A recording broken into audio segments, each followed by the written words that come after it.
இப்போ யோகாம்பாள் மாமி இன்னைக்கு வந்து மரவள்ளி அடைய தான் போட்டிருக்காளா இன்னைக்கு பாருங்க 15,000. நான் அதான் யோசிப்பேன், பேசாம நம்மளும் மரவள்ளி ராமாயணம் ஏதாவது இந்த மாதிரி சொல்லிட வேண்டியதுதான். ராமாயணம் 10,000 பேர் பார்க்குறேன், மரவள்ளி தோசைன்னா 1,00,000 பேர் பார்க்குறேன். என்ன பண்ணுறது? நானும் புதுசாக ஒரு குக்கரி ஷோ ஆரம்பிச்சுட வேண்டியதுதான். சரி, வேடிக்கை தப்பா எடுத்துக்காது, சும்மா சொல்றேன். இல்லை, அவளுக்கு என்ன பிடிச்சிருக்கோ பார்க்குறான், அவ்வளோதான். இப்போ லக்ஷ்மணன் சர்வவித கைங்கரியமும் செய்தான். ஏன் சர்வவித கைங்கரியம் செய்தார்னா அவனுக்கு ரொம்ப பிடிச்சது கைங்கரியம் பண்றது. அந்த கைங்கரியம் பண்றதுக்காக எல்லா விதமான சரணாகதியும் பண்ணி பெருமாள் தாயார் கிட்ட முடிட்டான். ஆனா இது நடந்ததற்கு எப்படி இது ஃப்ருக்டிஃபை ஆச்சு? How did it even become successful? சீதையோடு கூடிய ராமன் கிட்ட சரணாகதி பண்ணினதுனால. டாபிக் என்ன? ஸ்ரீராம பக்தி சாம்ராஜ்யம், ஸ்ரீராமர். அப்ப தசரதன் நினைச்சது, ராமர் நினைச்சது, பரதன் நினைச்சது, லக்ஷ்மணன் நினைச்சது நடந்ததுக்கு காரணம் ராமன் அல்ல, ஸ்ரீராமன். ஏன்னா ஸ்ரீங்கிறது யாரு? வெரி இல்லை, இப்போ அலர்ட்டா இருக்கு. இப்போ இந்த பிரதர்ஸ்ல ஒருத்தர் விட்டு போயிருக்கார். அவர் தான் சார். அவரை பத்தி உங்களுக்கு ஒண்ணுமே தெரியாது. யார் சார் அவர் அப்படின்னா, அவர் வந்து எம்பி தெரியுமா? சத்ருக்ன சின்ஹா. நம்ம தெரிஞ்ச சத்ருக்னா அவர் ஒருத்தர் தான். சரி, என்னென்ன இப்போ சத்ருக்னனுக்கு வருவோம். ஒரே ஒரு ஸ்லோகம், அயோத்தியா காண்டத்தின் தொடக்கம். கச்சதா மாதுல குலம் பரதேன ததா அனகா சத்ருக்னஹ நித்திய சத்ருக்னஹ நீத பிரீதி புரஸ்கிருதா. அயோத்தியா காண்டத்தின் தொடக்கம், அவ்வளோதான். அப்புறம் சத்ருக்னன் என்ன ஆனார்னே தெரியாது. சத்ருக்னனுக்கு சீதை அனுகிரகம் கிடைச்சதான்னா அவர் சீதை அனுகிரகத்தை கேட்கவே இல்லை. ஆனா கிடைச்சதான்னு கேட்டா கிடைச்சது. எப்படி சார் இவரோ கேட்கல, எப்படி கிடைச்சது அப்படின்னா,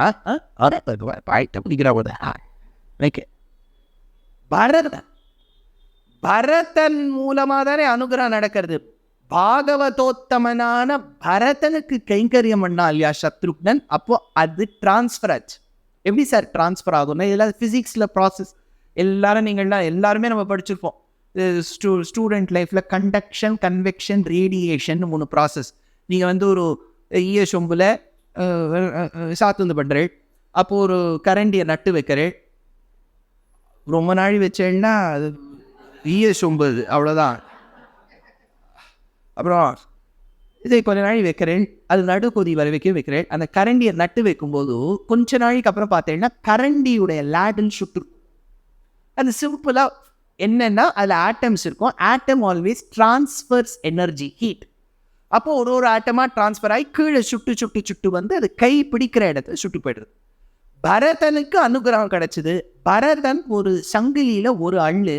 அந்த பரதன்கிற சங்கிலி அண்ணோட இன்னொரு சங்கிலி ஒட்டிட்டு இருக்கு சத்ருக்னன். இவருக்கு எப்போ சீதை ராமருடைய அனுகிரகம் கிடைச்சதோ சத்ருக்னனுக்கும் கிடைச்சோ. அது எப்படி தெரியும்? அதுக்கு ஒரு எக்ஸாம்பிள் சொல்றேன். உத்தரகாண்டத்துல சத்ருக்னன் லவணாசுரன் ஒருத்தனை வதம் பண்ற. லவணாசுரனை வதம் பண்ணிட்டு வர வழியில வால்மீகி ஆசிரமத்துல ஒரு கேம்ப் போடுற. யாரு? சத்ருக்னன்.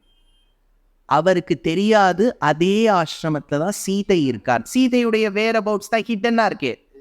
அவர் சொல்லிட்டு, ஐ வாண்ட் பிரைவசி வால்மீகிஜி, யார்கிட்டயும் நான் இங்க இருக்கிறதையே சொல்லாதீங்கன்னு. அந்த பக்கத்துல வந்து ஃபுல்லா அந்த நெட்வொர்க் ஜாமர்லாம் போட்டு ஒருத்தருக்குமே தெரியாது. அவள் ஃபோன்லேருந்து இப்படிலாம் ஆப்ரேட் பண்ணுறான்னே தெரியாது. அதனால அந்த சீதை இருக்கா, கர்ப்பவதியாக இருக்கா, தினம் உபன்யாசம் கேட்டுட்டே இருப்போம். ஒரு நாள் அவளுக்கு லேபர் பெயின் வந்து குழந்தைய பெத்து எடுக்கணும்.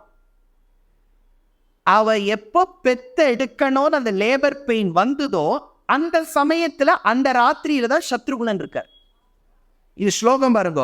யாமேவ ராத்திரிம் சத்ருக்னஹ, யாமேவ ராத்திரி, எந்த ராத்திரி, சத்ருக்னஹ பர்ணசாலாம் சமாவிஷத், பர்ணசாலைக்கு வந்தாரோ, தாமேவ ராத்திரிம் சீதாபி பிரசூதா தாரகத்வயம், 2 பிள்ளைகளை அந்த சமயத்தில் ஈன்றெடுத்தாள்.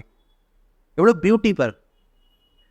அப்படின்னா அந்த 2 குழந்தைகளை, ஏன்னா இவா தானே பிற்காலத்துல அயோத்தியா சாம்ராஜ்யத்தை தாங்க போகக்கூடியவா. சீதை ஜெகன்மாதா மகாலட்சுமி சீதையாக அவதாரம் பண்ணி 2 குழந்தைகளை பெத்தெடுக்கும் போது அதே இடத்துல இருக்கக்கூடிய அந்த தகுதியும் அனுகிரகமும் கிட்டியது சத்ருக்னனுக்கு மட்டும்தான். ஏனெனில் சத்ருக்னன் பரதன் மூலமாக சீதாராமரின் ஸ்ரீராமனின் அனுகிரகம் பெற்றவர். அப்படின்னா ஸ்ரீராமருடைய அனுகிரகத்தால் தான் தசரதர், ராமர், பரதன், லக்ஷ்மணன், சத்ருக்னன் இவ்வளவு பேர் ஜீவிதமாய். இப்போ இவாளோட ஃபேமிலிக்கு வெளியில, ஏன்னா நமக்கு பாலிட்டிக்ஸ் எல்லாம் ஃபேமிலிக்குள்ளேயே அடங்கிடுது பாருங்க. இப்போ எல்லாம் இப்போ அவுட் சைட் ஃபேமிலிக்கு போறோம். அவுட் சைட் ஃபேமிலி இவாளோட சம்பந்தமே இல்லாதவன் முதல் ஆள் குஹன். குஹனுக்கும் இவளுக்கும் சம்பந்தமே கிடையாது. என்ன குஹன் ராமன் ஒரே யூனிவர்சிட்டிக்கா போனேன்? ஏன்னா ஒன்றும் இல்லை. இவன் காட்டுல இருந்தா, ராமர் நாட்டுல இருந்தார். சின்ன வயசுல ராமர் காட்டுக்கு போகும்போது ஒரு ஃப்ரெண்ட்ஷிப் ஏற்பட்டது குஹனோடு. குஹனோ ராமனும் அப்புறம் ஃப்ரெண்ட்ஸ் ஆயிட்டான். அந்த குஹனுடைய பர்ணசாலைக்கு போகும்போது, ஸ்ருங்கிபேரபுரத்துக்கு போகும்போது ரொம்ப அழகான பாசுரம் நிறைய இடத்துல சொல்லியிருக்கேன். திருமங்கை ஆழ்வார் பாசுரம். இப்போ சீதையை இன்ட்ரடியூஸ் பண்ணணும். குஹனுக்கு ராமனை தெரியும், ராமருக்கு குஹனை தெரியும். சீதைக்கு குஹனை தெரியாது, ஆனால் ராமருக்கு சீதையை தெரியும். இப்போ நீங்கள் உங்களுக்கு ட்ரையாங்கிள் புரியறதோ, இந்த ஷேக்ஸ்பியர் அப்படின்னு சொல்லக்கூடிய ஆங்கிலத்தில் ஒரு பெரிய லேखகர் 12th Night அப்படின்னு ஒன்று எழுதினார். It's called the tale of the triangular love அப்படின்னு பேர் இங்கிலீஷ் லிட்ரேச்சரில். 3 பேர் இங்கே இருக்கா. குஹன் இருக்கார், ராமர் இருக்கார், சீதை இருக்கா. குஹனுக்கு ராமரை தெரியும், ராமருக்கு குஹனை தெரியும். சீதைக்கு ராமரை தெரியும், ராமருக்கு சீதை தெரியும். சீதைக்கு குஹனை தெரியும். இந்த ட்ரையாங்கிள் அது மட்டும் இன்கம்ப்ளீட்டாக இருக்கு. அப்போ சீதையை குஹனுக்கு இன்ட்ரடியூஸ் பண்ணி வைக்க வேண்டியது ராமர் பொறுப்பு. அப்போ ராமர் என்னன்னு இன்ட்ரடியூஸ் பண்ணணும்? டிகோ सीता, ये है, इसका नाम है गु, ये मेरा फ्रेंड है, बचपन से हम लोग एक दूसरे को जानते हैं, हाय बोलो அப்படின்னு தானே சொல்லியிருக்கணும். அவர் அப்படி சொல்லவே இல்லை. அவர் என்ன பண்ணிட்டார்? ராமர் சாமர்த்தியமா, இதோ நிற்கின்ற குஹன் சீதையே உன்னுடைய தோள், அதனால்தான் அவன் என் தோள் அப்படின்னு விட்டார். சீதை தவிக்கிற என் தோழன் எப்போ ஆனான்? இவ நாங்கள் ஒன்று ஃப்ரெண்ட் ரிக்வெஸ்டே அமைச்சிக்கலையே, என்னது என் தோழன் எப்போ ஆனார் அப்படின்னா அதில் ஒரு சூக்ஷ்மம். ஆழ்வார் பாசுரத்தை பாருங்கோ. ஏழை ஏதலன் கீழ்மகன் என்னாதிறங்கி மற்றவர் கிண்ணருள் சுரந்து மாழைமான் மட நோக்கி, மாழைமான்னா சீதையை பார்த்துட்டு, உன் தோழி எம்பி என்றொழிந்திலர்.